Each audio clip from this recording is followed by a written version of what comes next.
Sorry, guys. What's up, Chad? I can't Testing. hear you. Ebony, can you hear Chad? No, I can't. Okay. Sorry about that, guys. That's okay. How are y'all doing I'm so today? sorry for being late. Good. I had baby drama. Sorry. No, you're fine. You're fine. You're fine.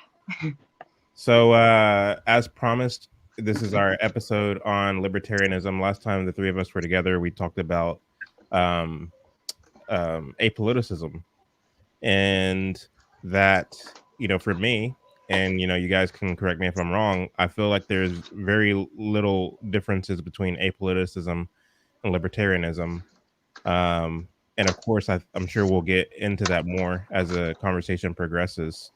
But I did want to pass it around and ask you guys what libertarianism is like to you. What do you believe it is, either formally or what you believe it is in praxis? We'll start with you, Chuck. Well, of course, it's somewhat hard to try and put it in a nutshell, although I'll try my best, because when you're talking about, libertarianism, liberalism, whatever sort of concept that we're dealing with here, you know, there's a long intellectual tradition within the West that goes, way back to ancient Greece, and it's difficult because each system sort of builds onto the next, or one system contradicts the previous one, and then that one becomes like the popular sort of paradigm of its day, and then it's a pendulum that sort of swings back and forth. When you try to find, the idea or the concept of liberalism, I mean, not liberalism, I'm sorry, kind of got ahead of myself there, libertarianism, where it came from, where it originated, who in fact was the so-called father or the progenitor of libertarianism. You'll run across, and it takes us back to the Enlightenment period, you'll run across Locke, of course. And it's difficult because I sort of consider them to be like the triune of liberalism. That's Locke, Hume, and Kant. But libertarianism as a concept, from my understanding, didn't really popularize until the 20th century by way of an American, I believe he was, philosopher by the name of Robert Nozick. But for me, liberalism is this concept of self-ownership, meaning that you as an individual, your individual person, is the seat, so to speak, of your property right. All right. And your right to own property is a natural extension of the very concept and the very notion of natural rights, as Thomas Jefferson once famously said.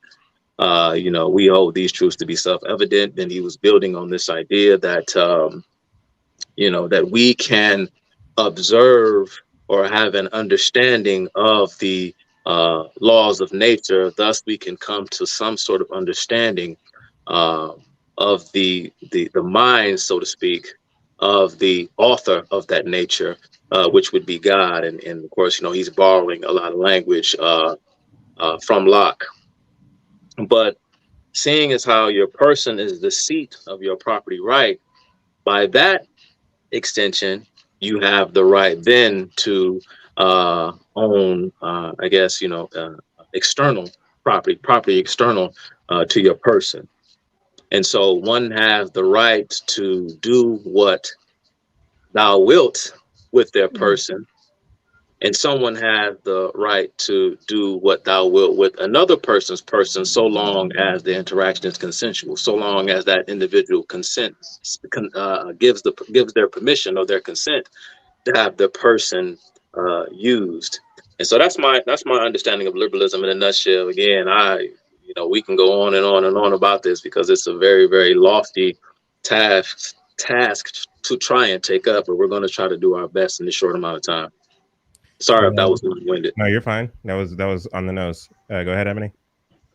Yeah, so I'm with Chuck. It's so convoluted that It's kind of like religion. You think you have a hold on knowing what it is, and you find out there's about 30,000 different factions of the same ideology. So, Right. but what I did see is there's a right and a left paradigm within it. Yeah. So, when I was thinking about the right side of it, because we already know what the left side kind of embodies, which is anarchism and kind of communism and all that stuff, even though they would probably disavow that. It made me think of Barabbas, right? Because Barabbas was like a right wing revolutionary, but he wanted to overthrow the state, right? And establish, kind of like an us versus the state. We know what's better for us, so it can be run by mankind. And the interesting thing is, if you read about Napoleon, you find that people who wanted to overthrow a monarchy end up with one anyway. So there's something to this kind of like, we don't need the state because the state is why we have problems. This is what they kind of espouse, but at the same time, they can't answer because this is an experiment. I don't really think libertarianism's actually ever been tried. I think because liberalism wants to keep what it has, but libertarianism wants to create something new. And because it has to work within the confines of what already exists, I don't think they even know how to actually bring it about. They can't get away from what's inherent, to Chuck's point, and that is that God has put in us a desire for a kingdom. But as long as they keep trying to create their own kingdom while saying they don't need a kingdom, they end up with a kingdom. They just end up with a man-run kingdom. So you can try to displace the monarchy, the rule of law, and all of that, but you're going to end up replacing it because somebody has to lead, and a body of people can't come to a conclusion or a decision just within a family most times. So that's why there has to be a leader in the family, right? So I think that's pretty much what it is in a nutshell. It's confusion claiming to want to overthrow order, but still having to operate within order. Right, before you chime in, Chad, just to go back to what Ebony was saying about how convoluted it is, I would be remiss if I didn't mention, I mentioned Robert Nozick, and I would be remiss if I didn't mention some of the greats like von Mises and Hayek. Even when you do this cursory, and I don't know a ton about Robert Nozick, I would say I know more about men like Mises and Friedman and even Sol and Walter Williams more so than I do Nozick. But just if you do a brief cursory of his intellectual, the bulk of his intellectual thought, he was influenced heavily by, again, I mentioned Kant. You're talking Kant, Hayek, and men like John Rawls. Now, if you study a bit of John Rawls is typically considered to be someone who is sort of like on the left side of the political spectrum. And so, that just goes to show you sort of like what Ebony was saying about how convoluted it is, because, no one would mistake men like von Mises, for example, of being some, extreme right winger. But again, this concept of libertarianism, it takes on many different forms because you have, the economic component and so on. And go back to what Ebony was saying when she kind of brought up some more deeper theological and metaphysical, concepts. And in fact, as a point of fact, this is what libertarianism, when I, go back to Locke, for example, this is what the whole thing with Locke, when Locke sort of introduced this this newfound obsession, I suppose, with empiricism and how that pertained to the human mind and how we conceive of knowledge. One of Locke's, I believe it was Locke who either popularized this phrase or perhaps he is the corner of this phrase, but it is, there is nothing there is nothing in the intellect that wasn't previously in the senses. So according to Locke, the only understanding that man could have was at the end of reflection, once said individual experienced some sort of sensory phenomena. And so you had some who balked at that because that is what many critics of Locke believe was laying the groundwork for a lot of atheism that was beginning to spread across Europe. But I'm sure I'm probably getting ahead of myself here, so I'll stop. Is it going back to what you were saying, Ebony, about how libertarians seem to want to, in a sense, rejigger the system?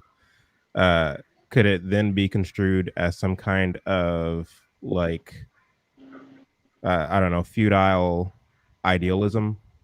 libertarianism?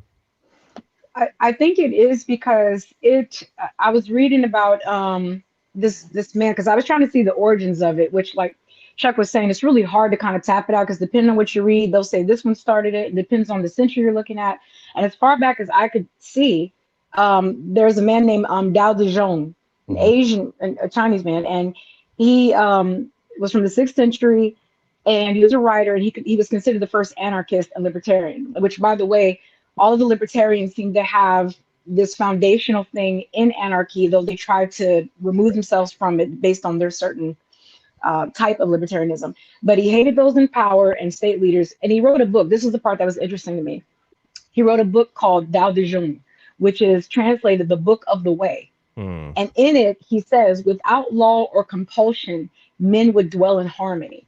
I think that is the crux of at least what they would like to believe they're about. So it's going to naturally create a feudalism because people are individuals. I don't care what we come together on, we're individuals. And so that's why every time they assert that if we could just minimize the state's control, then people would figure out things for themselves. And I'm like, where has this ever happened? Like, give me some type of root, right? Or something that I can go, where's this precedent for it so I can look back at it? Even if it failed, let me see where it was tried. I've never seen it. Like in the kibbutz, which I've mentioned before, this was tried. I mean, people ate at the same table, ate the same food. However, once there was somebody who had an actual skill, they used that person to work, and everybody at the dinner table hated the guy, right? So, so it's in us to have, I think, a hierarchical nature because God put in us to actually want to have power, which I know this is kind of anathema to some in Christendom. Power is not bad. It's just that when men try to pretend that you can dismiss power or you don't need power, they end up actually taking power and perverting it because they don't acknowledge that it actually comes from God. And that, yeah, that creates all kind of internal struggle. Beautifully said. Chuck? Well, kind of reminds me at the tail end there what Ebony just said there, something that Jordan Peterson says quite often when it comes to hierarchy, which is, one of the reasons why he is, vehemently opposed to, the fundamental tenets of leftism and their hatred toward hierarchy. He says that, yes, that hierarchies can bend towards oppression, but they also serve a function. So, when it comes to libertarianism and this whole concept of just the strict consensual interaction, and you have, competing self-described libertarians who have different opinions when it comes to certain things within the libertarian camp, for example, does one have the right to consent to allow someone to do them harm? I don't know if it was the last time three of us were together. Maybe I posed this question during another moment, Chad, when I was on your channel. But I asked the question when it comes to things like assisted suicide. Some libertarians have a certain take on, issues like abortion. I think I may have brought up prostitution last time, or drug use, or this and that. Or, for example, take pollution. Right. So what would a libertarian, and again, I do understand there are a ton of different ideas and concepts of what it means to be a libertarian. But what about, smoking in public, for example? If I set up and I light and I want to, smoke a cigarette, and then you just so happen to walk by and you inhale, and you say to myself, I didn't consent to inhale your secondhand smoke. You're doing me harm, right?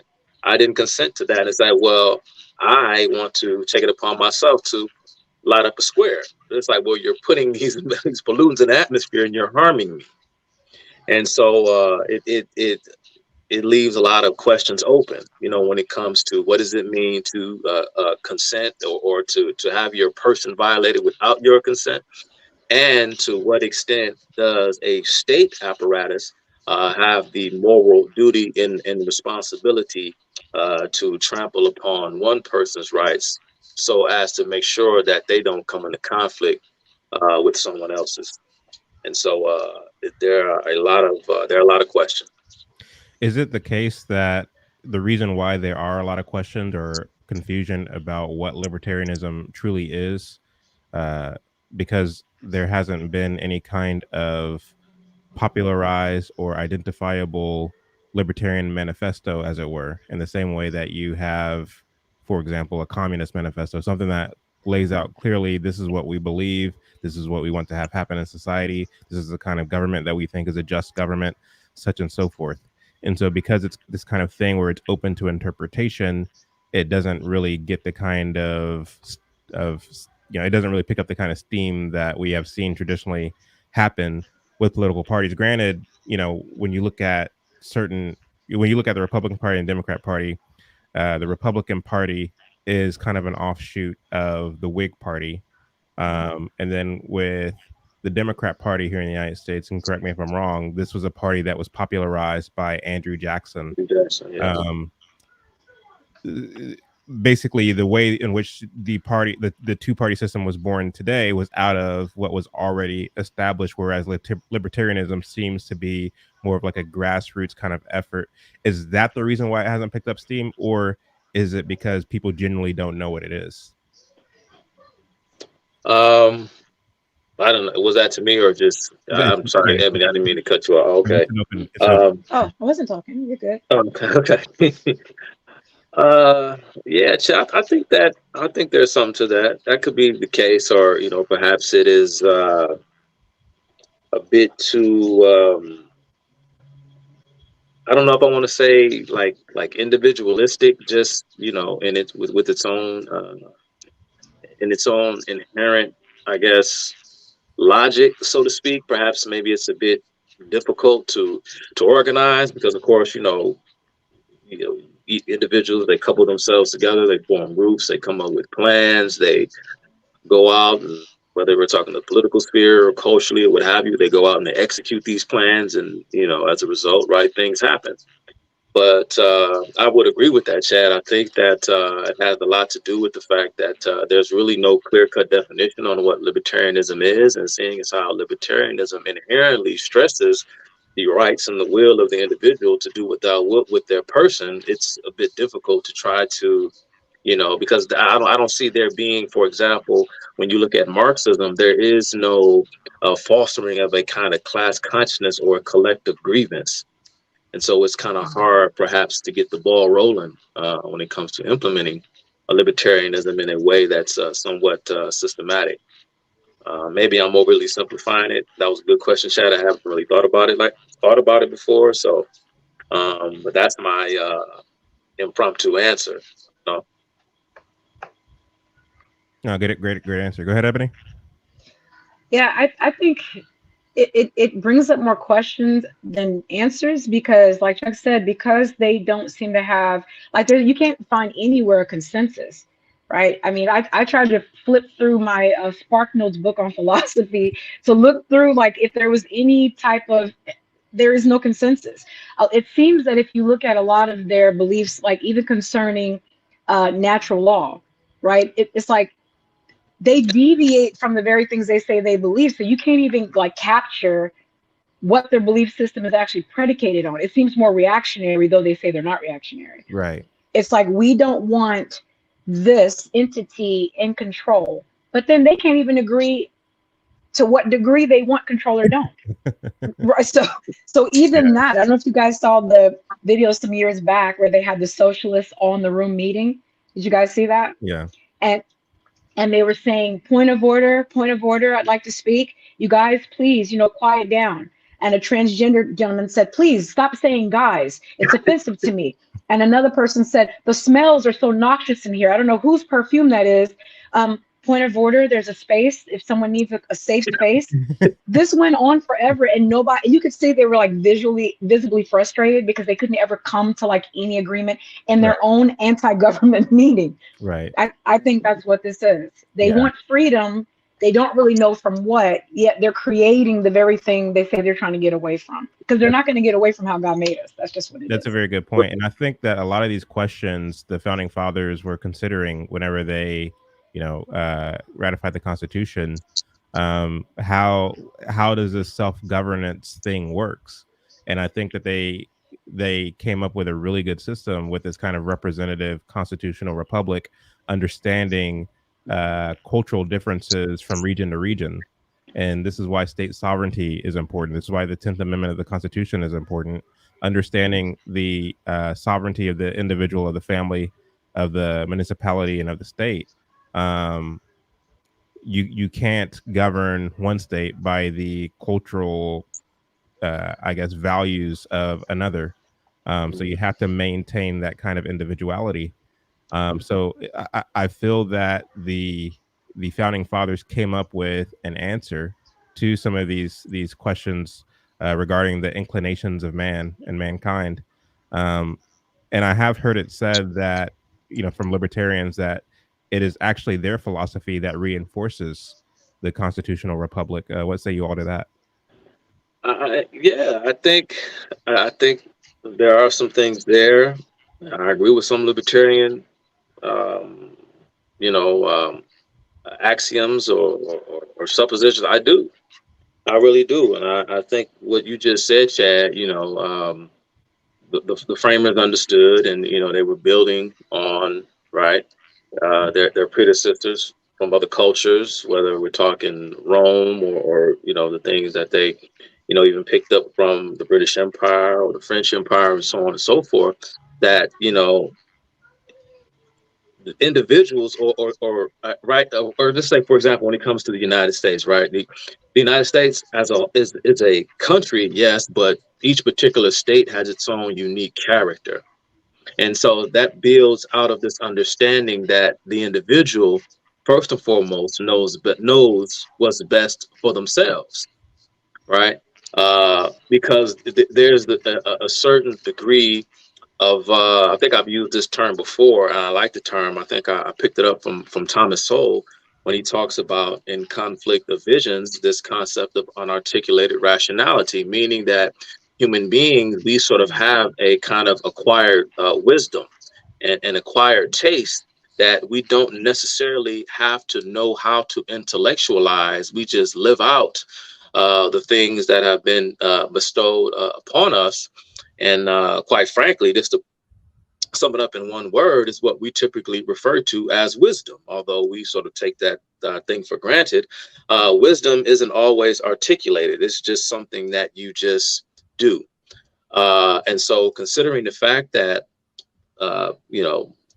more in tune, a lot wiser, more intelligent people, rulers, once upon a time, knew and understood that it would behoove us to allow individuals, and by extension the family, and then by extension from there the community, and so on and so forth, to govern themselves. Because if we try to override and overstep the authority of the individual to govern their own lives, then we are going to inevitably cause conflict, because we aren't going to be able to rule over them, at least in a superior fashion, in comparison to how they would rule themselves.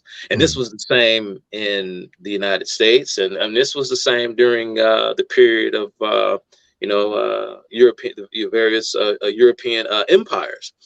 As a matter of fact, just as a point of fact, and I'll pass it off, that when it came to various European empires, yes, there was a certain way that the imperial core went about doing things, and they stressed certain things to the periphery and informed them, well, this is how we would like things to be done.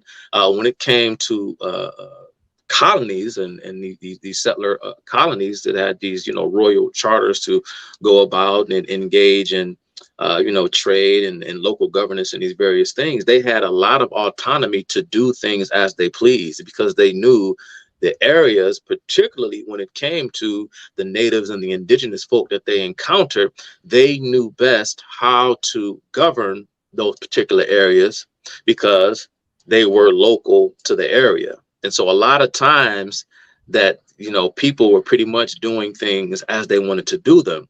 And it was to the extent that, for example, when it came to Great Britain, it was to the extent that the British Empire began to overextend and override the authority of the localities. Even though these localities were British settlements, it brought the periphery into contact with the imperial core, because it was stepping on the proverbial toes of the locals. And so eventually they had to just cease and just give up and say, okay, let them do as they please. And, eventually that's going to break at the seams and people are going to cry for self-determination. Yeah.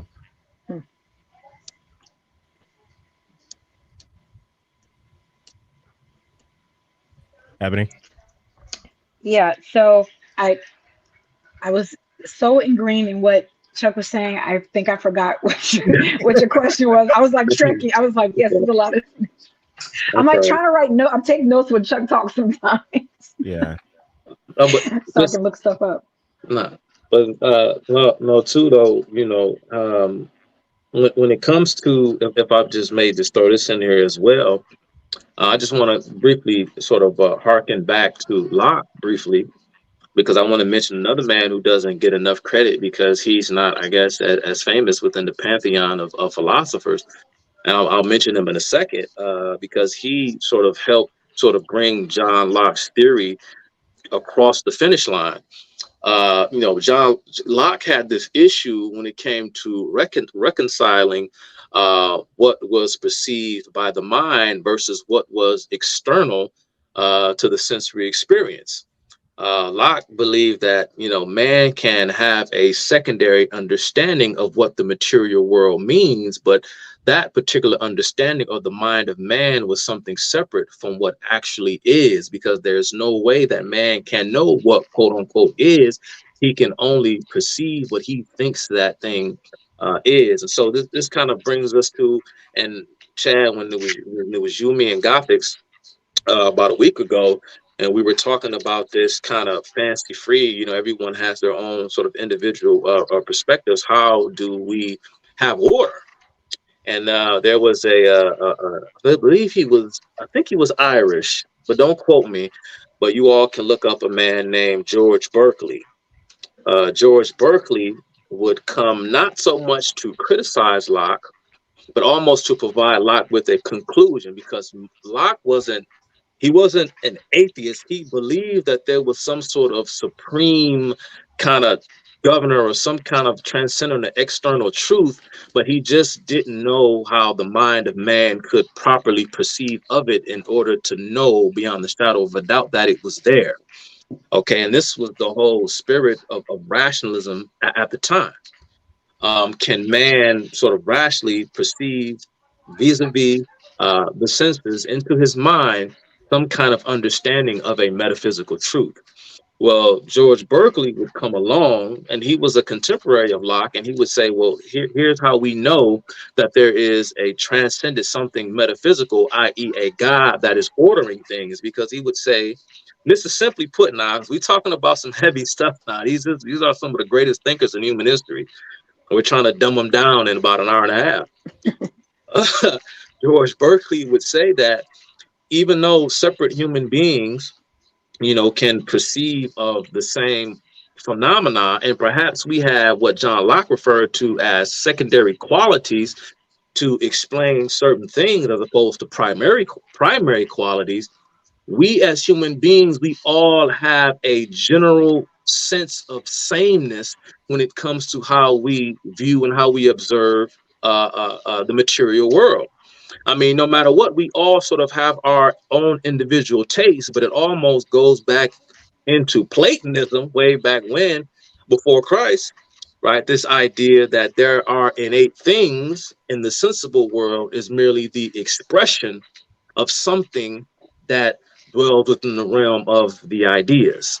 And so when human beings, when we see something that we like, when we see something that's attractive, when we see something that's beautiful, we can all recognize when something is beautiful.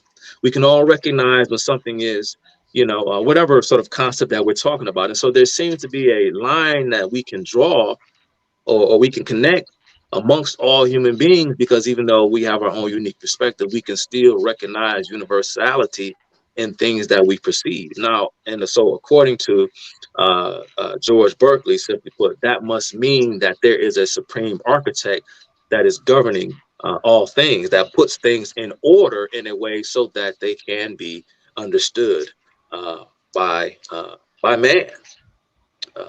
If there was no God, then there is no way that we would all see similarities in one thing or another, even though we are viewing that thing from our own individual point of view.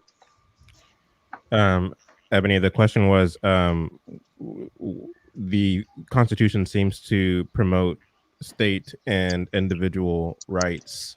The modern libertarian would argue that is actually their own philosophy that reinforces the Constitution, not necessarily seeks to reform it. What say you to that?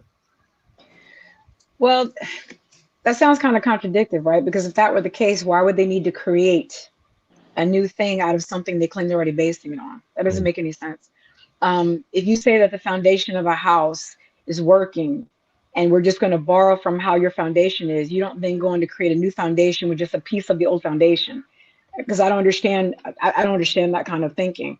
For one, so you mentioned Plato, Chuck, and I was looking at how he said that he advocated for a benevolent leader, a type of king man, right?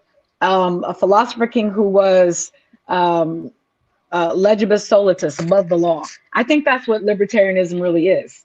At its core, that's what it is. So it can't really function within the restraints of the Constitution, because there are restraints. The Constitution just embodies not what the government has to do for you. It is acknowledging inalienable rights that are already given to you by God. So if you're going to say that something needs to be minimized because it's a power structure that has created problems, you've already dismantled the Constitution.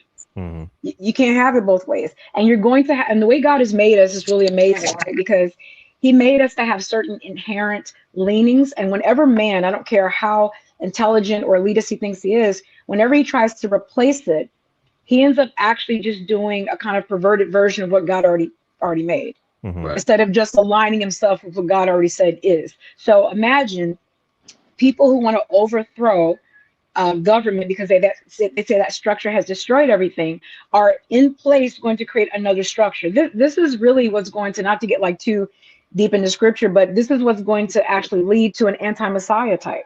Yeah. This is literally what's going to lead to that, because this has been tried in this regard. You had Nimrod try it, right? And then if you want to go further out, into history away from the scriptures, you had Alexander try it, you had Caesar try. I mean, over and over and over. And mankind is not meant to be a monolith. It's just not. You're made in the image and likeness of God, not man. So whenever you follow a power structure that man has, you're going to have to, on some level, acquiesce to whatever their ideologies are, even though they're espousing to you how free we're all going to be away from that structure. That's a very good point.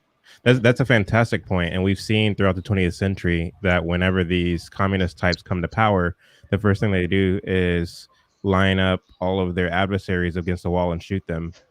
Because they can't have people dissenting from or deviating from what they believe to be the only way. And this is, to me, like when I read the Bible, and particularly about God's common grace, how he allows the sun to rise on the righteous as well as the unrighteous. He allows the rain to fall on the wicked as well as the just as well as the unjust. That is a demonstration on the proper way to govern. Not everybody is going to believe or agree with everything you believe or agree on. However, to the extent that you're not actually breaking the law, you're good. You know what I mean? You're good to go. That's not so for these kind of kingman types.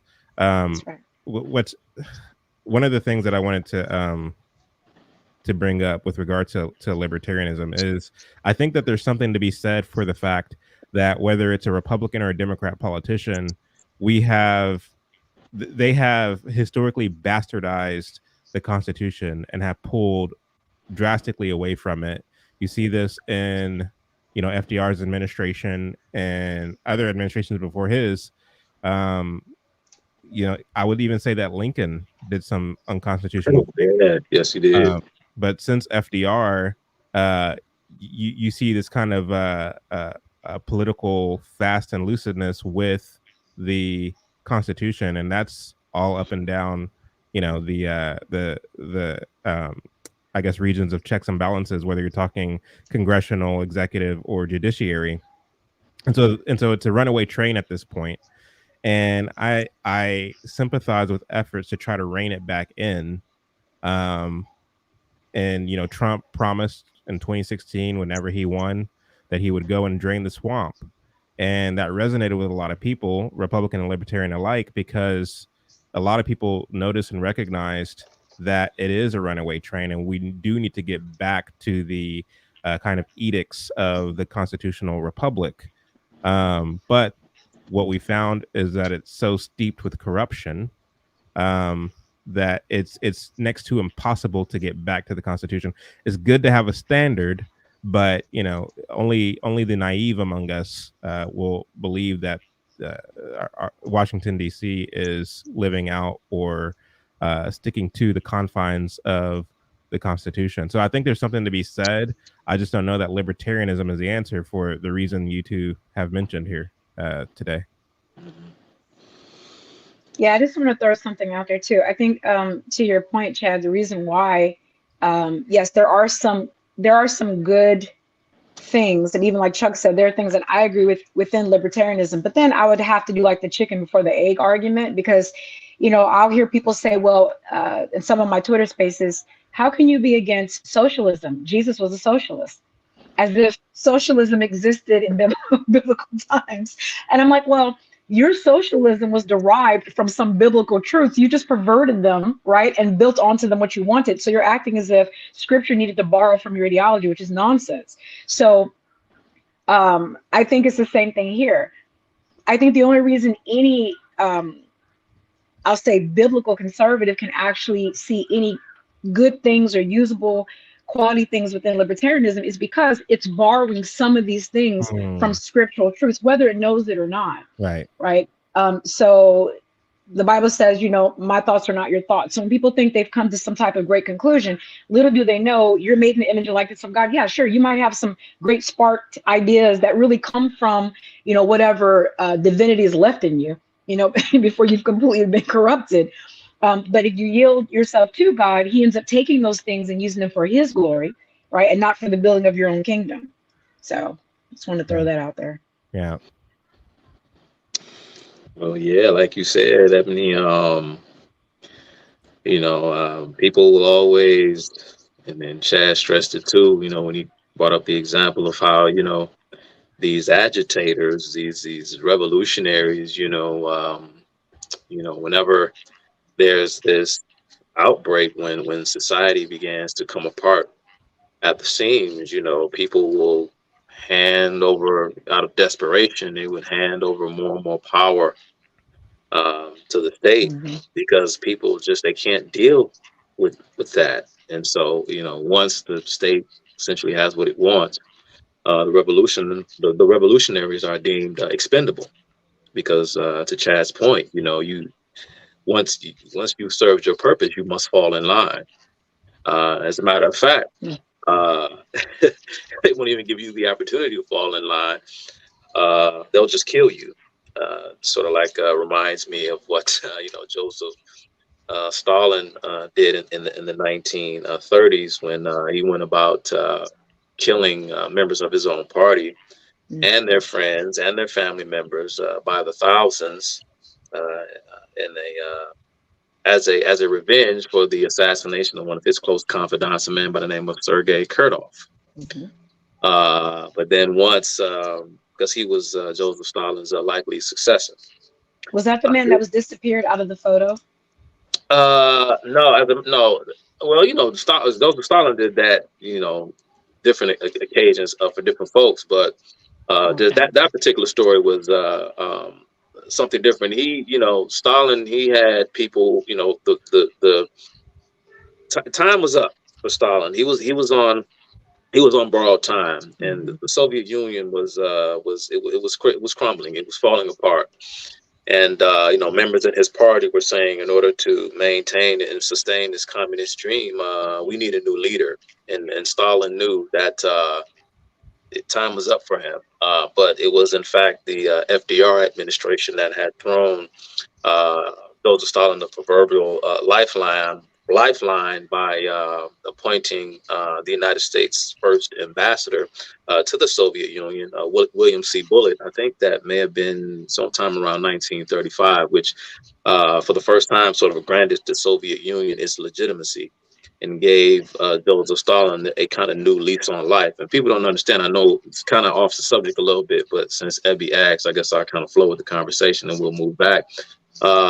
You know, a lot of folks don't understand. It's once the people look to the United States for it's almost like, for better or for worse, the United States is sort of like the moral compass of the world, so to speak. And so when the United States and its political leadership sort of tightens up and puts the screws to you know, these various regimes who are you know, out of line with what we here in the United States would consider to be proper, it really does give the people there who are living under the yoke of these oppressive regimes the spirit that they need in order to rebel against their own tyrants.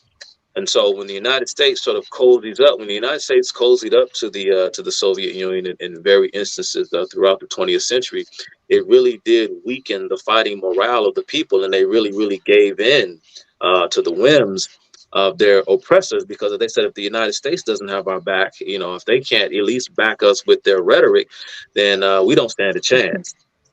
And so, you know, people close up in the Communist Party to send a warning shot to Joseph Stalin in order to maybe scare him into perhaps stepping away.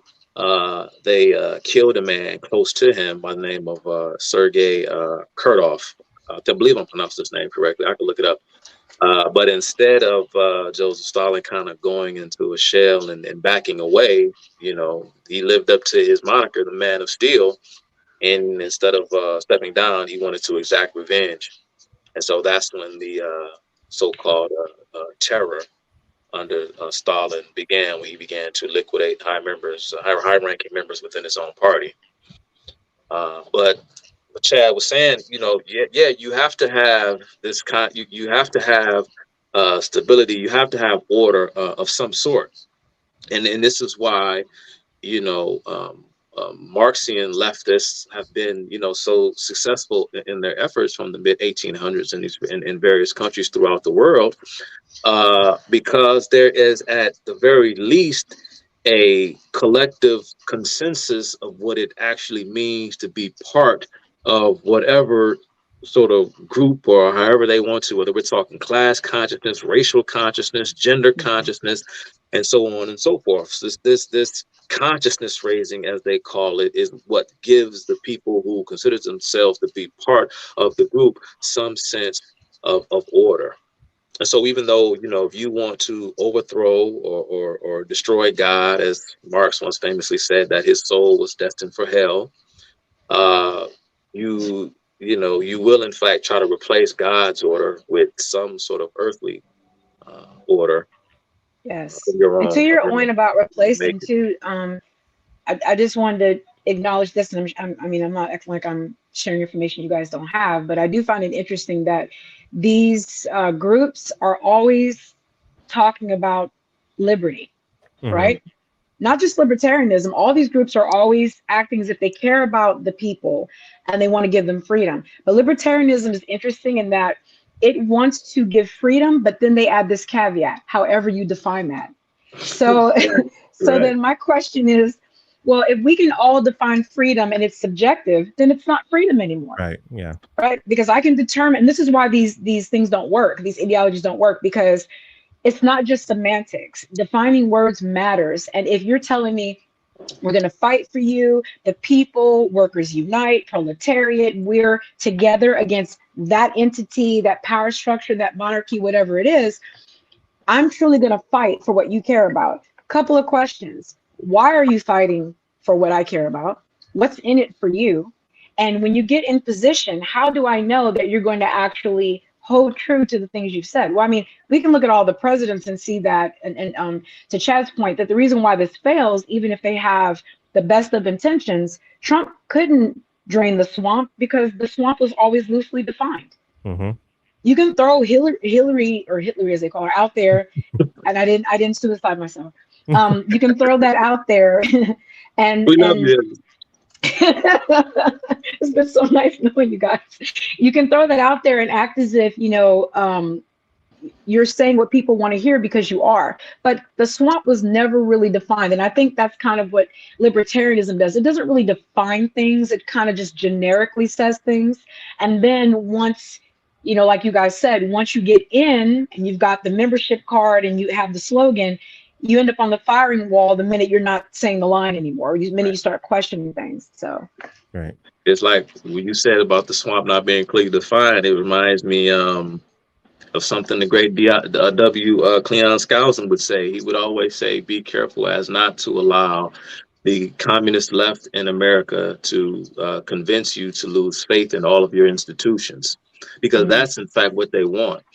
Even though you hear a lot of conservatives want to, sounds like the left in many cases, want to abolish this, abolish that, and we need to do this with the FBI and do that with and yes, we all see how corrupt these entities have become. These entities like that were created by Congress that are not part of the Constitution. Congress is part of the Constitution, but not the FBI, not the IRS, not the FDA, and whatever else.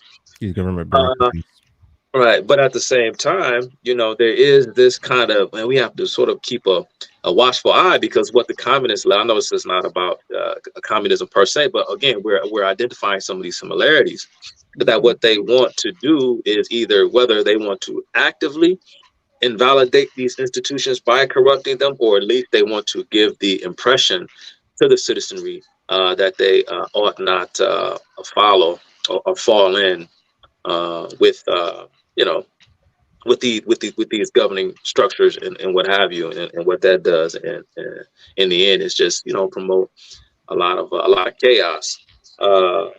Chad, I had a question for you, and we've talked about this publicly, and we've even talked about this in private, because I think that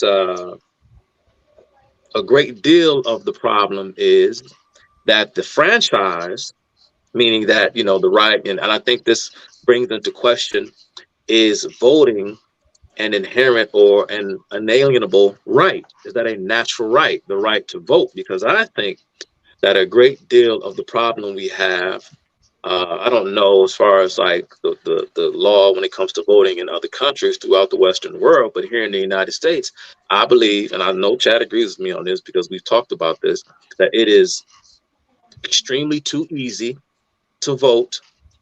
Everyone should not be voting. The voting at 18 years old is way too young. Right. Okay. Right. Chad said it should be 30. There should be some stipulations involved. Perhaps, hey, you can't vote until you're married, or you can't vote until you own a home, or you can't. I mean, seriously. Stand to lose something. Yeah, you have to stand to lose something. Yeah. Or else, what gives you the moral right to have a say-so on what a third party can do with one's property rights, right? Since we're talking about libertarianism, what gives you the right to determine what one should be able to do with their person, and by extension, of their property? And what many folks don't know is that this is the history of the concept of consensual government. It was true in Greece. It was true in France. It was true. I mean, you had to own property. You had to pay a certain amount of taxes, and of course, the franchise was exclusively reserved for men, and so on and so forth. And so I'm simply saying that, and Chad said something in his last laugh. He said, "Man, the problem with the Republican Party is that they just aren't conservative enough for me." I mean, could you imagine? There's no Republican that's going to go before the nation and say, well, I'm going to promote. Of course, amending the Constitution is extremely hard to do. And so, you need various state cooperation, federal government, and so on and so what Republican is going to go before the nation and say, I want to restrict? I'm not talking about illegal aliens and ex-felons, and automatically scratch them off the list. But I'm talking, that sounds racist, Chuck. Well, the thing is, I mean, you have racist ages, whatever, you have people like Bernie Sanders who are arguing that even if you are a convicted felon and you are currently incarcerated, you should have the right to vote. They're trying to lower the voting age to 14 and all this other nonsense. And I can't even get my gun rights back. I don't get it. Wow. I genuinely believe in one household, one vote. Yes. Amen. I believe there should be a single vote per household. Even if you have 15 people living in the house, only one person can vote from that household. I genuinely believe that, and I also believe that there should be a litmus test for one to be qualified to register to vote. So I have to read. Is that what you're saying? You have I have to to be be able able to to. read. You have to understand how the government functions. You have to understand the role of a senator, the role of a congressman. You have to understand the role of the executive branch. You have to understand. Yes, I do believe that one must understand at least the structure of the government in order to be able to vote. The fact of the matter is, we have a lot of mentally retarded people who are voting, who've been poorly educated on how the government functions and what the role of the government is.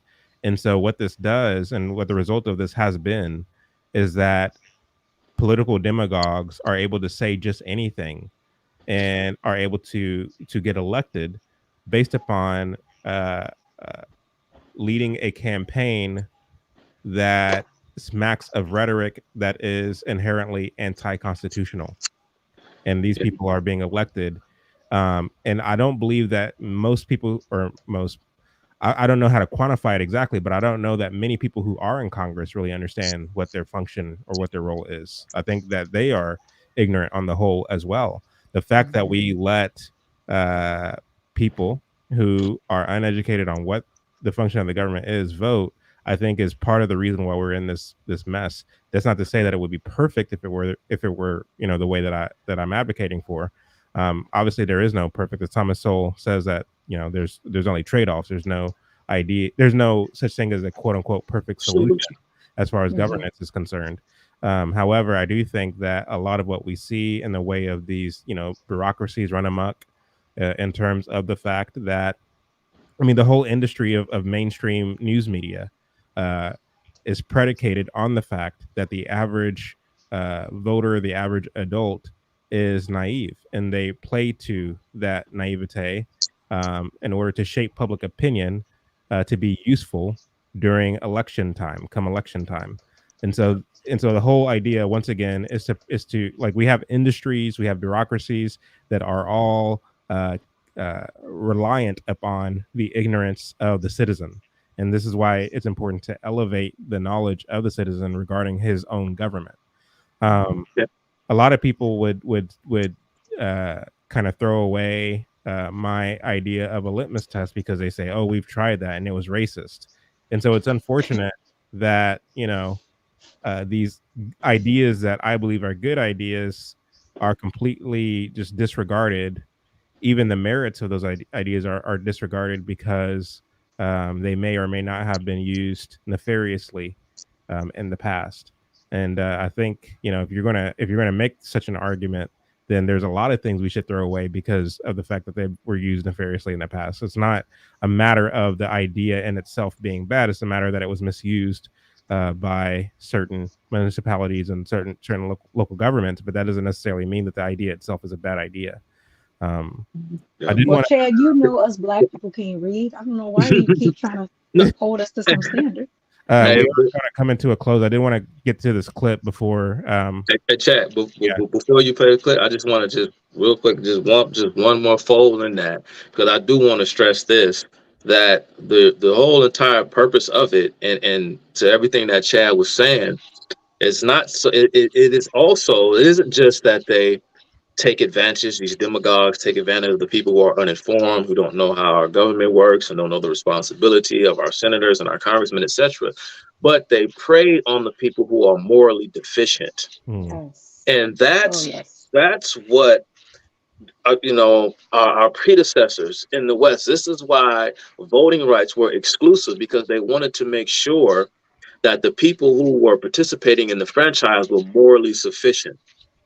And they measured it. They didn't have you take some kind of loyalty oath or pledge, put your hand on the Bible and swear you had to be a Christian. It was more so that if you can prove that you are actually self-sufficient, to use a term that Chad often uses, which is that you are able to provide for yourself your daily bread, then you are deemed morally sufficient and morally worthy to participate in the franchise. And that's how they judged it, because only someone who was confident, virtuous, honorable, and dutiful would make a success out of their own lives on their own volition. And so therefore, yes, you can participate. So they wanted to make sure not only that you were intellectually competent, but that you were morally competent and sufficient. Right. And I think I need to go back and revisit these litmus tests, particularly in the South, because from the research that I have done on the claims that, oh, these were racist, I have personally seen evidence of a lot of white voters being turned away because they failed these litmus tests. It wasn't just to target black folks. But again, it's just one of those nuanced things that the moment you start looking into this and publishing facts that defy the narrative, you're instantly lambasted as, oh, you're trying to pander to white folks and all this other nonsense. When the reality is like, no, perhaps you have been conditioned to be bitter unnecessarily against your fellow man, for these kind of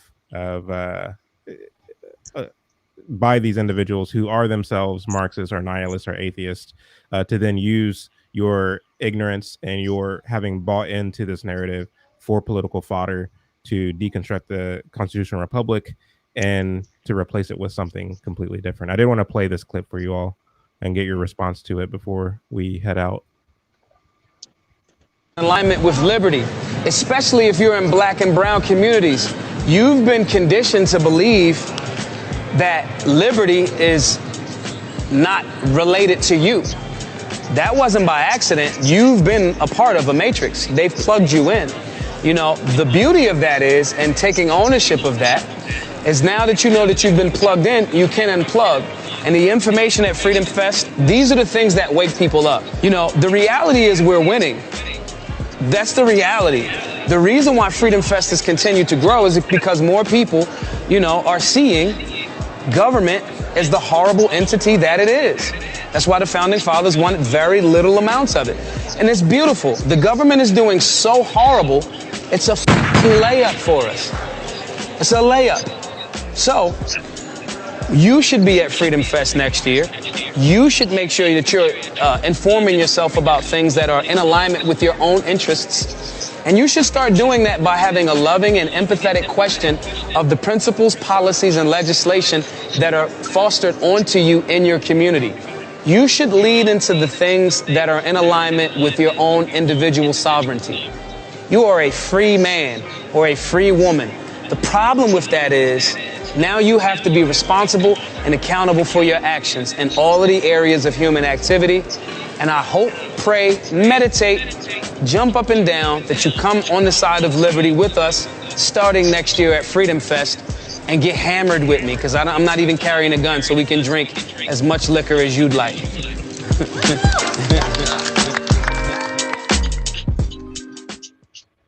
So what was wrong with what he said? That sounds good, right? I mean, don't we want liberty? Don't we want to get hammered, and while at the same time talking about how great our sovereignty is? Like, what's wrong with that? I'm still rolling my eyes, Chuck. You can go ahead, and then I'll come back with my response if you want. Chad, I'm sorry. Chad. I guess let me reframe the question. Is he merely luring people into a political ideology that doesn't amount to anything, that doesn't actually produce anything? Or is he talking about the genuine, I guess, great relics of libertarianism? Like, what is he doing in that particular clip, according to your guys' opinion? Jack, can you do me a favor? Because I kind of got distracted because I was. Anyway, can you play the clip for me one more time? Okay. Please. No, seriously. I want to be able to respond as best I can. I kind of got distracted. I'm sorry. No, so he's promoting something. Or just you can explain it to me. Yeah, he's exploding, or excuse me, he's promoting the Freedom Fest, and he's basically speaking directly to Black folks as to why they should be libertarians and why they should come to Freedom Fest, because government has run amok, government is corrupt, it's grown itself, when the founding fathers, they advocated for a small Okay. amount of government. And so come on down to Freedom Fest next year, where we can talk about liberty, where we can talk about, you know, personal responsibility, which is something that we all agree with, where we can talk about individual sovereignty, and we can get hammered together. Okay. I'm sorry. I'm Yeah, sorry, guys. that last part makes me laugh. I was I'm using my company issued computer right now, and I'm getting messages. I'm like, hey guys, I'm not working yet. I'm using my computer for something else, and they're trying to ask me questions, work related questions. So I kind of got distracted. Anyway, so going off your summation, Chad, the problem is that in order to have the kind of libertarianism that I think Maj Toure is in support of, he is neglecting to mention the fact that with that sort of responsibility, or should I say that there has to be some prerequisite sense of virtue before you can have that sort of thing play itself out in a way that is actually fruitful and healthy. You know, I wouldn't want to poke that bear, so to speak, because I think that you know, you're opening yourself up for a ton of mess. Because I mean, what are you going to do when you unleash a lot of these unprepared, ill-educated, don't understand the ways of the Western tradition? I mean, you're talking about, here's what the founding fathers did this, or this is what the framers did that, and so on and what have you. That's not, I don't think that's going to move the needle at all. Because in order to have, I think Ebony talked about this earlier, or it might have been you, Chad, or both of you. In order to have freedom, freedom is about restraint. Freedom is about knowing not that you can do whatever that you want to do, but in order to have freedom and to maintain freedom, you must first know what you are, number one, obligated to do, and I guess on the flip side, what you ought not do. And so you have to, as Augustine would say, subdue your passions lest you become a slave to them. And so that's the only way that you can actually have freedom, is that you must live a life that is in compliance with some sort of universal standard. And the three of us, we all have that universal standard in common as far as what we believe in, of course. And so I don't need to harken on it, but yeah, I pretty much heard, and I get what Maj is trying to say, but I think that he is leapfrogging a lot of prerequisites or the boxes that just haven't been checked, and I think it's going to lead to a lot of chaos. You don't put that component in place first. At least that's my opinion. I think he's a great gun advocate. Full stop. I think he probably doesn't need to go into this area because he doesn't sound like he's very educated. Yeah, I think, you know, he just does because that a lot. Yeah, and Thomas Sowell talks about it all the time. You know, just because you have a field, you know, he's talking about Noam Chomsky. You know, he's a linguist. You should not be out here espousing all these political ideologies. You don't know what you're talking about. Stay in your lane. And he and he said something too that I think, you know, people are always accusing conservatives of dog whistles, but I think nobody dog whistles more than libertarians, liberals, because they kind of throw things out with the assumption that we all agree. One thing he said was, "Black man, you're free." Well, then that's inferring that Black people don't know they're free. That's the first thing. So you get people's attention and they go, oh, yeah, let me hear about this Black man telling me that I'm free. You know, he's kind of like part of the manosphere, but maybe in another way, because men will see that, especially men, to your point, Chad, you know, that feel like, you know, they've been disengaged from society and they're a victim, you know, or as Blanche says, you know, that this is not their home and they, you know, they're kind of like orphans or whatever. That speaks to that group. Which is unfortunate because Maj is very conservative in a lot of other ways. So he's not really doing himself a great service. And lastly, I'll say this. This is Romans 13:1-4. It says, let every person be subject to the governing authorities, for there is no authority except from God. And those that exist have been instituted by God. Therefore, whoever resists the authorities resists what God has appointed. And those who resist will incur judgment. That does not mean that whoever's in authority, you do whatever they tell you. It simply means you understand that the government of rule is established by God. When they're wrong and they're contrary to scripture, then you resist them. But you don't try to overthrow them, because you're overthrowing what God has established. Right. A good Christian subjects himself to the whims of men, in positions of governmental authority. You're absolutely right, Ebony. Clearly says that. Bible even gives folks instructions on what to do when they take up employment. That's right. How you ought to work, and a sort of moral obligation that you have to work for the benefit of your employer if you agree to perform a task. I can't quote scripture, maybe Ebony can, but I know it's in there. But no, you're right. It's in Ephesians. Yeah. Yeah. There you go. So yeah. I don't know, Chad. I'll let you go. Looks like you wanted to say something, I guess.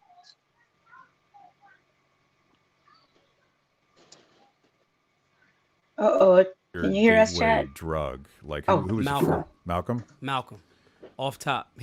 Who was your gateway drug? Like who was Malcolm. it for? Malcolm? Malcolm. Off top. He just evolved, like kept evolving right in front of us. Yeah. And it was the similarity to me. I'm like, you remember the movie The Truman Show, where you like, yo, is this a movie? Like, so many of the things that I read in his autobiography, I'm like, yo, this is like me. No different than in reading, certain contradictions like in Thomas Jefferson. I'm like, dude wrote this. This was dope. Dude owned people too. That's not so dope. There's a contradiction. Right. And so seeing it created, Malcolm is the one, though, that I looked for his contradictions. I couldn't find them.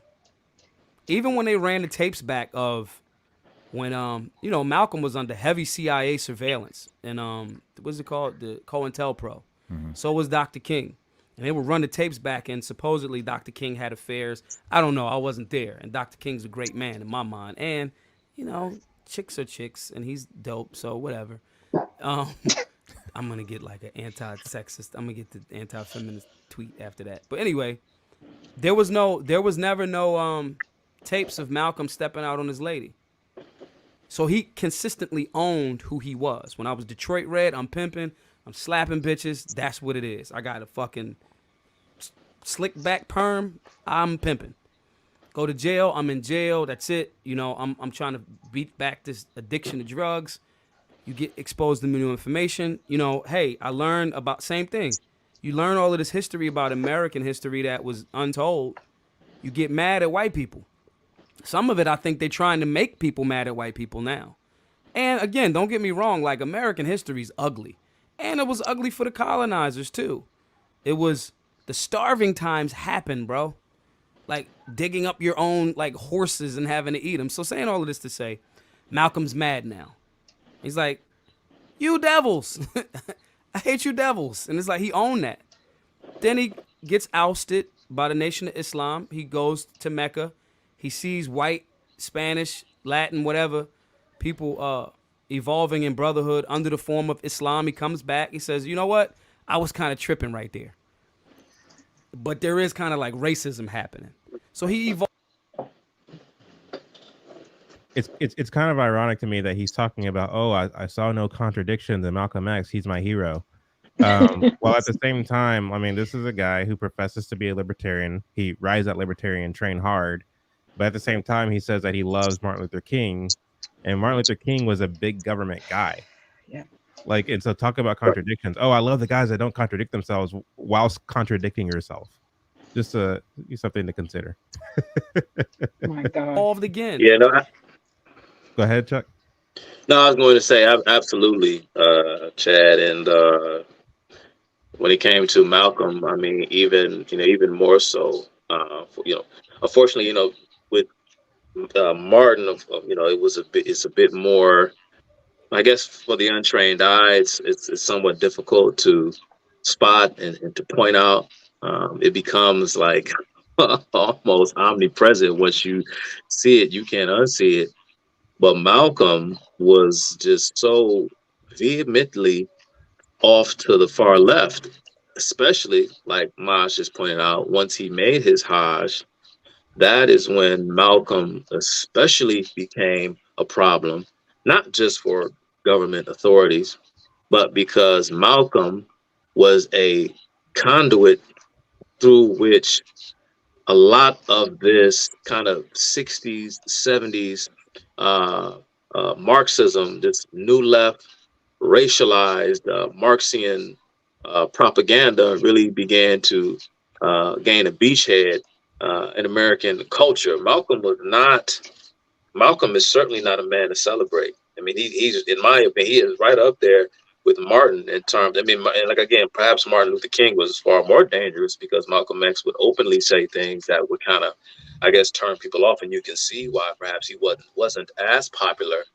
But make no mistake about it, you know, Malcolm X was a leftist, a Marxist two and through. But go ahead, yeah, you can because I don't want to get into a long tangent about Malcolm. I could, but I won't. He just kept evolving, and I couldn't find his contradiction. You know what I mean? When I was robbing people, it's like, yeah, I'm gonna rob you. I'm gonna take your shit. Like it's not like I'm gonna steal it. I'm going to take it, barefaced. There's honor in that. Well, kinda. You know what I mean? So for me, But you decided at some point that there wasn't anymore. yeah, it's no honor in it in reality because your perception of what you're calling honorable, you can tell yourself. It's like warlords always come up with like these real like freedom-based names. But you rationalize it because they're drug dealers and drug dealers are bad. Boom. Right. And it's like, well, so what? And that's how you rationalize it. But the reality is you just want to take from somebody that can't tell. Because if they tell, you go to jail. There's less chance of them, like, what are you going to do? Hey, man, this guy took my Coke. Can you guys, police officers, can you get it back from me? You know what I'm saying? And there's a code of ethics that you don't tell. If you outside doing what you're doing, now that part is honorable. I've chosen to do a thing, you know, that it comes with these, you know, pros and cons. And I'm not telling on nobody else because I got caught up in the jam or I wasn't. Is he a postmodernist? Look, Chad, I'm confused. Cosmopolitan. Yeah, he's a cosmopolitan. That's a polite way of putting it. Like, is he arguing that, like, okay, what is honorable and what is not honorable is subjective? In hood culture, it is like the no snitch code is honorable because everybody is getting over on each other anyway. That kind of seems like he's justifying that, or am I misunderstanding? I think what he's trying to explain. I think he's trying to explain the criminal code. Right. I'm hope that's what he's saying is. What he's saying is, you know, when it comes to criminals, if you agree to participate in a criminal act, if you know you get caught, you know, don't do an about face and turn on your fellow criminal, turn on a fellow criminal simply because you got caught. When you agreed to live this lifestyle, it is, you know, you assume the responsibility if you get caught. And so, you know, there's no honor in snitching in that regard. But those no snitch codes do not apply to those who do not agree to commit crime. It does not apply to squares. It does not apply to law-abiding taxpayers. You know what I mean? If something happens to me, if something, you know, shoot, I get enough of my income confiscated by these various, you know, governments and what have you to provide these so-called services. You best believe I'm gonna use them. You know, you steal from me, you do something to me. I'm telling you know, if I can, I'm going to the police. What you think I'm supposed? Am I not supposed to? So I think he just means criminals, you know, telling on each other. I hope that's what he means. Because if not, you know, my opinion of Maj has gone even lower. I'll let him continue. Paying attention. But over time and fast forward, going back to the reading, you know, it's like, yo, this war on drugs is like not really working. Like wars, like they end. like what do we? When I was little, yo, like Nancy Reagan was like, oh, like say no, and it's like, yo, bro, we still saying no? Like nothing happened. So then learning a little bit more, it's like, yo, you actually were wrong for robbing those dudes. because you were fed something that you didn't really objectively analyze, because you could, for whatever reason, your schooling, your blah blah blah, whatever. So take all these intellectual influences: Malcolm X, Harriet Tubman, Yeah. Milton Friedman, Thomas Paine. Yeah. I'm not sure anyone else has ever mashed up those four guys Yeah. into a cohesive philosophy. That's the whole. It's not cohesive. Why would he say that? Chuck put up the white flag. He's done. Because he's sitting there and he sounds confident. He has a good, solid command of his Incoherent. vernacular, and he's coherent. He's erudite. He seems to know. No, I said incoherent. Yeah, yeah. You know, to hear the interviewer just kind of.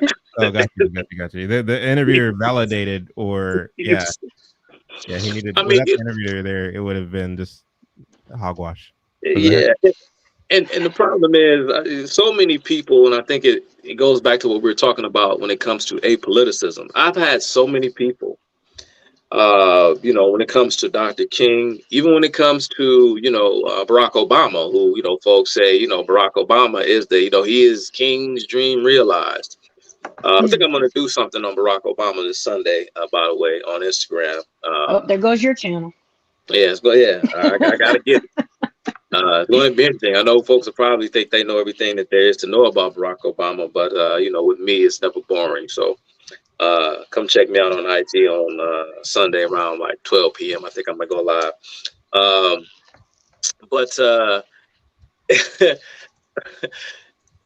you got I mean, going back to what he was saying, you know, about, that's the point I was going to make. Let me go here.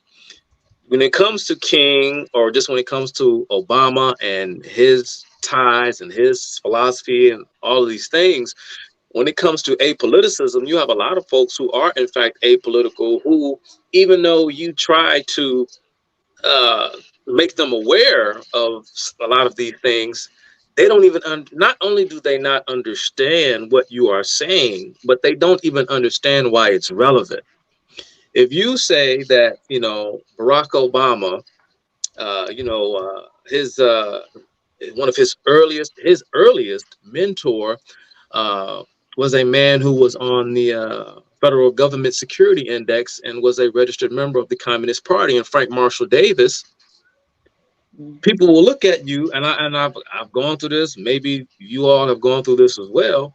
People don't even understand, first and foremost, why they should even care about Obama. Why should they care about King? Why should they even care that Malcolm X was a communist? Because quite frankly, he was. You know, he was a socialist leading up to around about 1964, when he was removed from the Nation of Islam. And then that's when he became a full-fledged communist, when he began to embrace internationalism, which is another name for communism, because communism is an international movement, you know. And then, of course, evidenced by the fact that, you know, Malcolm X was speaking to partner up politically with the likes of Kwame Nkrumah, Fidel Castro, and even Che Guevara before he was captured and assassinated.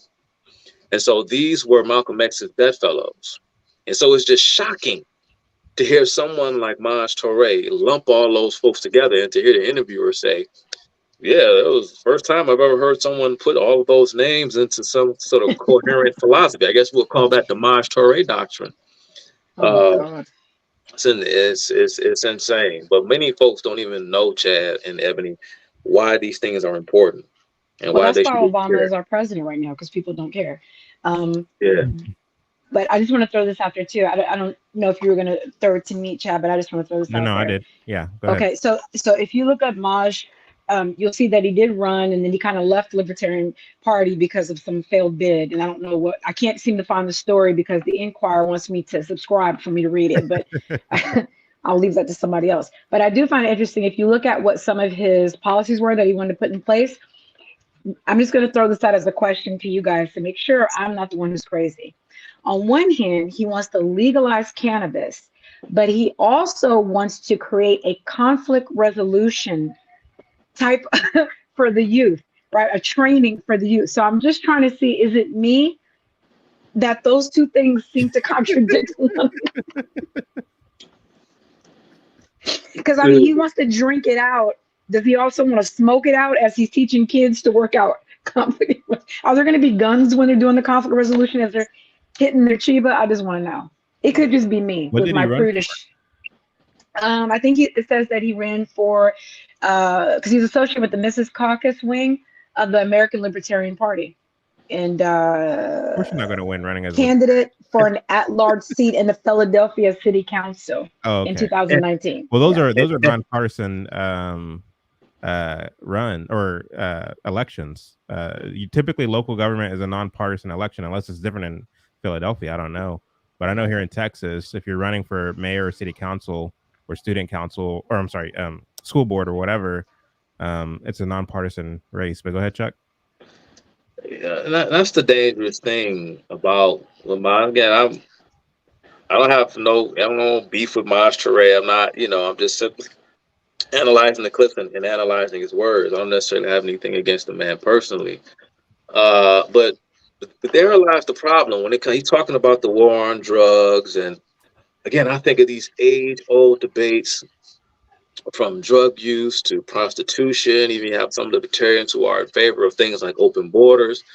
I mean, at some point, the character of the community, wherever you draw those lines, has to be of some importance, because the bedrock of your philosophy cannot be simply, I should have the right to do whatever it is that I want to do, just so long as it doesn't affect me in the immediate.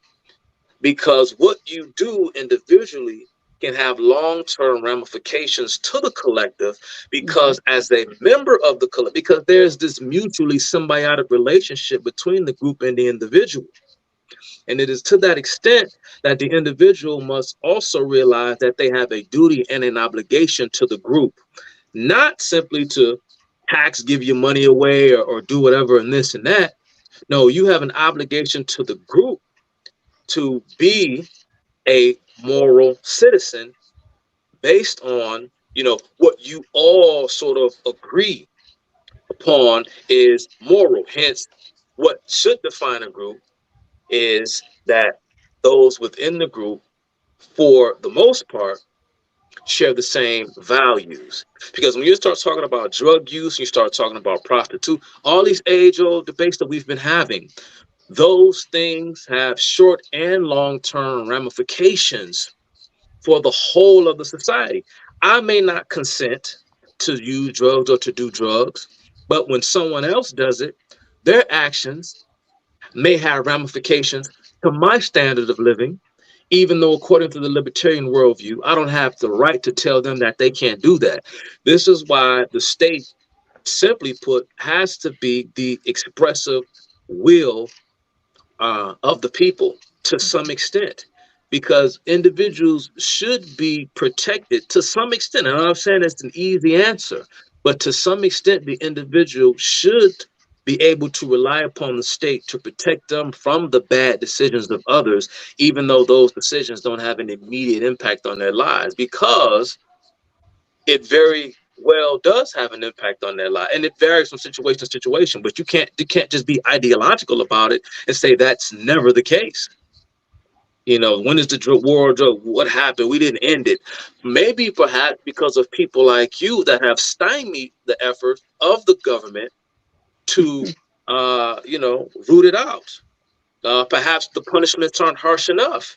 Perhaps there isn't enough law enforcement emphasis on stopping drug. But then they'll say, well, what we need to do is we need to legalize it. But once we legalize it, then what happens then, Chad and Ebony? Then the federal government or the government at some level have to get involved, whether we're talking about marijuana or this and that. And all of a sudden, you've simply created more government, because now you have to regulate an industry that was once upon a time underground. So, Absolutely. Well said. Yeah, and I don't have anything against Monterey either. I mean, it just, I think the clips are relevant to bring up because it speaks to what we were talking about throughout the show, which is that when it comes to libertarian or those who profess libertarianism, it is very incoherent. And I think Ebony mentioned the word feudalism earlier. Like that's what it seems to me. This kind of false idealism that addresses or looks at some of the problems of government run amok and excess of government bureaucracies. It looks at a lot of these issues, and then it puts forth a very incoherent, unproductive solution. And for me, it's like, as a Christian, as a believer, although I do believe that it is necessary to engage in the civic process, especially in a constitutional republic, to be a good steward of that, to be a good steward of what it means to be a citizen. I think it's necessary and incumbent on the individual to do that. At the same time, for me, I look at libertarianism in the same way that I look at republicanism or the Democrat Party, namely that to the extent that you become a flag waving partisan of any stripe, and presume that this is a solution to what ails society, I think that you are just naive. And so for me, like with all the things that we talk about, whether it be on Cutting Through the Culture or when I do these interviews or when I do my solo lives, and I bring, I guess, my grievances against a government, run amok, don't make the mistake of thinking that, oh, Chad's a libertarian. He fits right in with the Libertarian Party. I don't see them as having the solution.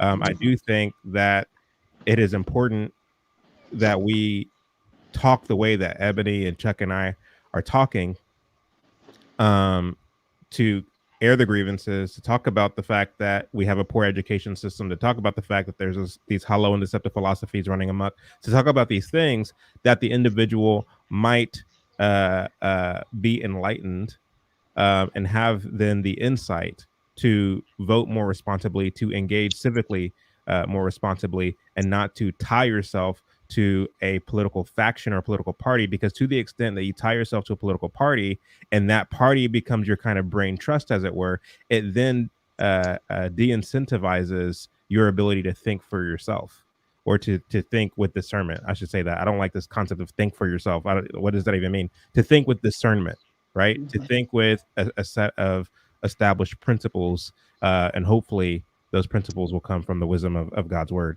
I want to give you guys the last word. We'll go with Chuck, and then we'll give Ebony the last word before we close it out. Okay.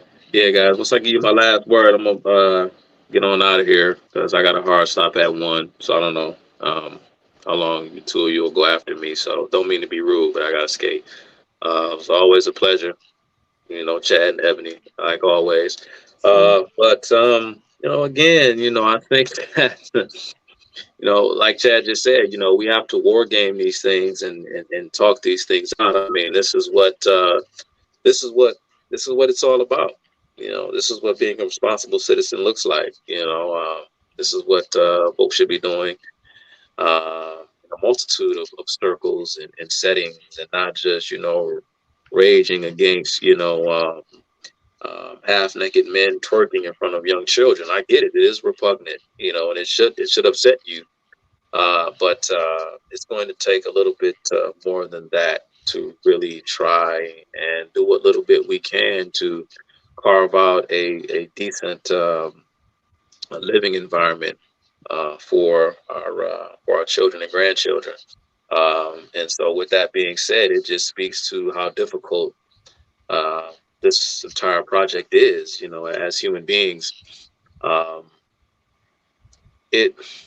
Because essentially what we're asking ourselves is not, well, what is the best form of government and how should we do this and how should we do that? I mean, yes, on its surface, yes, we are asking those questions, but ultimately what we are asking ourselves is, how do we deal with the problem of sin?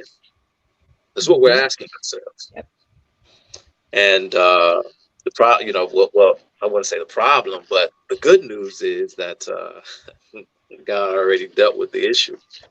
God already solved the problem of sin, fortunately. And so, it's a ton of open-ended questions, but I will say to what Chad said that, there is no ideological sort of rigid approach, but there is one thing that I am certain of, and that is that everything that we, or should I say, knowledge, as a concept or whatever, all forms of human knowledge should be filtered through the Christian worldview. And if it does not conform with the Christian Bible, then that thing or that piece of knowledge is in error. And that's all I got, man. Filter everything through the Christian worldview. If it doesn't line up, then toss it aside. I'm gonna forgive Chuck for stealing my line, Chad. All right, I'm out of here, y'all, man. I gotta escape, man. All right, take care. Bye, Chuck. Go ahead, Ebony. Yeah, so I just want to say that I think the reason why this doesn't work, libertarianism, right, as you said, even these other kind of party systems as a whole, is because if you're going to make an argument that something isn't working, and so you're having a response to that thing not working, you then can't say we want to cast off restraints because inequality is due to this entity, this government entity, and then don't have a metric by which you're going to actually bring about equality. It does, it's futile. So, and I wonder sometimes if the people who initially kind of come up with these ideologies know that, because I don't think everybody's a bad actor, but I have to wonder, if they don't see what we see, we're just observing. Right. They're within it and they're not actually able to like implement it. So at some point, yeah. So it just seems like, are you in this knowing it's futile just because you want to have an opposite? We used to have the Green Party. Like, really, what even is that? So. What do you think of Cornel West running for president? Oh God! When I first saw, is this a trick question? I feel like you're setting me up.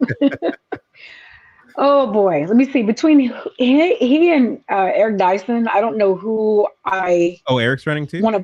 No, I'm just saying between their personalities, I don't know who I want to chew my fingernails and spit them out at more. Yeah. For one thing, he calls himself, the agricultural group, whatever. I looked into that and I was like, this is just more nonsense. And anybody that knows Cornel knows he's a Marxist. I mean, right. Yeah, come on. But there will be black people that are like, yeah, he should totally go for it. And I'm like, you probably listen to Michael Dyson too. Right. Yeah. Michael, so. The thing is, like, whether you're talking about Michael Eric Dyson or Roland Martin or any of the others, like they it's very obvious and very clear to me that these are merely surrogates for the DNC. Yes. They're meant to reinforce and to solidify the black vote for the DNC. That's literally what their purpose is. Yeah. Anytime Roland Martin in particular talks, or Michael Eric Dyson for that matter, is, anytime they talk, they always bring it back to how great the Democrat Party is. Yep. They're the overseers of the residents who are still on the plantation. Exactly. They get an extra bone thrown to them. And right. And it's funny that, like, when people who try to engage me in debate or what have you, people who actually listen to Michael Eric Dyson or Roland Martin, they try to argue with me with the presumption that I myself am a Republican. And they say, what have the Republicans done? What have the Democrats? I was like, look, not to sound arrogant, but you're not qualified to have this conversation with me. Right. Because I'm not about to argue with you about the virtues of the Republican Party. I want to argue with you based upon the facts of what actually are. And I'm going to basically call out the Republicans and the Democrats as being one in the same. All you're interested in is having like a session where you laud the qualities and what you love about the Democrat Party, and you expect me to basically challenge you on that and say no, or to defend what the Republican Party represents. And I feel like that is that's the approach that a lot of black Republicans in particular take when they engage in these conversations. And part of the reason why I cringe when I watch the movie Uncle Tom, the film that I'm in, the first one, is because there is a lot of that in there. And it's not particularly my favorite movie. I think it's a good film for where we were as a society at the time, of introducing people to this thing we call conservatism. But I think, if you're stuck in that place and you're not moving beyond this kind of facade of Republican versus Democrat, then I mean, I don't know that there's much that can be said to wake you up. I agree. Yeah, I agree. In fact, if you're talking, it's funny because when I did my Bible study space this morning, I had to kind of speak to something similar. And that is, just because I'm a follower of Messiah doesn't mean that I'm going to defend everything within Christianity, Mhm. right? So don't make the assumption, that you're going to say something against Christianity, and that's going to somehow, I'm going to bring out the guns, because I don't even know which Christianity you're talking about, which denomination. I'm not asserting Christianity because I understand it's been muddied. I am asserting scripture. Yeah, because humans So have been practicing it. exactly, that's absolutely right, right? So in its inception, right? So, but the scriptures as they were initially given before and during Jesus being on the earth, all of the gospels are cohesive and in concert. Mhm. So you don't have one person saying something contrary. We bring contradiction to the scripture, but it's very, very consistent and fluid. So I feel the same way about this. Yes, you may feel now looking back that Uncle Tom, doesn't do justice to our understanding now, and even where you may be, Mhm. politically. But I think that's actually a good thing, because it shows that even if you have a certain ideological view, you're willing to look at some things and go, look, I may still represent the core of this thing, the foundation. That doesn't mean I support everything that's been added onto it. Right. So it shows that you're not. Which I think most conservatives are not, that we're willing to move wherever the truth is. We're Mhm. we're aligning ourselves where the truth is. So I think it shows that we actually are a lot more flexible, Right. than we're made out to be. So yeah. Right. Yeah. So do you um do you believe that libertarianism is the answer? Not, no. In fact, I don't think they think they're the answer, because they've not come up with anything we can even pinpoint at and say, this is what you guys believe. If we had to create a charter and put it Mhm. on a website, people would be reading for weeks and they would never come to a conclusion. So it can't be the answer. And to your point, Republicanism has a core idea of who they are, and they're not even the answer. Mhm. So yeah, I think it makes sense that if we have something that's more consistent and yet it still is all over the place, then of course something that's fairly new, experimental, has not been implemented, where people could say, see, this is where libertarianism worked. No, it can't be the answer. And then it moves away from, I mean, at least the principles I believe are going to be beneficial to any society, and that is there have to be a vision, or people cast off restraints. It's Mhm. just what it is. Yeah. Thank you, Rick Hempstead, for the super chat. He says another great show as always. So thank you, Rick, for our sole super chat here. I appreciate it. I was wondering if we would get one here. But yeah, I mean, this has been a good conversation. I wonder what we'll talk about next. I don't know. You're going to throw something in the gumbo pot. I'm waiting to hear what it is.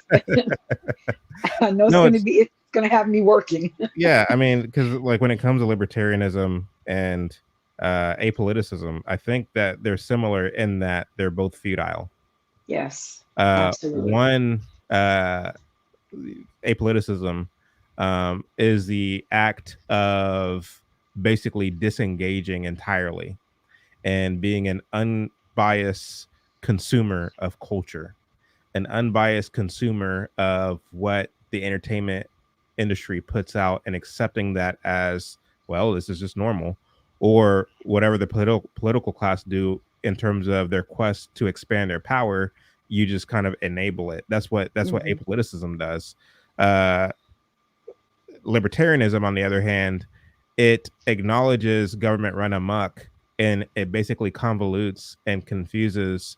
Uh, um, um, it, it proceeds as though it has the answer when in fact it doesn't, Hmm. and basically it's gung ho, but unproductive. Like it Hmm. doesn't, like it actually makes matters worse than it does good. Yes. Like people like Maj Touré and other such libertarians who have some degree of a platform. To your point, like they might be good in one area, one might be good when it comes to guns, and the other might be good when it comes to foreign policy, or what I Hmm. mean, the disinterest in getting involved in war and what have you. But on the whole, um, it doesn't really give any clear cut strategy or plan on the best way to roll back government run amok, and as such, Hmm. I think it is as productive as apoliticism, if that makes sense. Yes, absolutely. Because for one thing, apoliticism cannot really be neutral, though it likes to pretend it is. There cannot be neutrality. Like I said before, if you're making a decision to not make a decision, you've made a decision. So it's nonsensical. Mhm. And then with libertarianism, you're claiming that you don't want uh, order coming from some external place. You want it to be something you all figure out, which means that you're going to have chaos. So I think that I'll just be honest. I think a lot of this stuff only happens because when people think they can reinvent the wheel and they can create something, right, that is orderly, that can function, and they go, see, that's bad over there. Anything reactionary usually doesn't work. I always say that unity based on pain gives birth to ugly babies. Right? It just does. Right? That's Don't true. take them When to a it's still- JCPenney photo shoot. It's gonna be really bad. No, ain't that the truth? That's the truth. Ebony, it was great having you. It was also great having Chuck on the live stream today. Thanks. Definitely can't wait to have you guys back. Thank you all in the chat for hanging out with us today. Have a good Friday. Same. And love you all. See you next time. Take care, friend. Bye bye.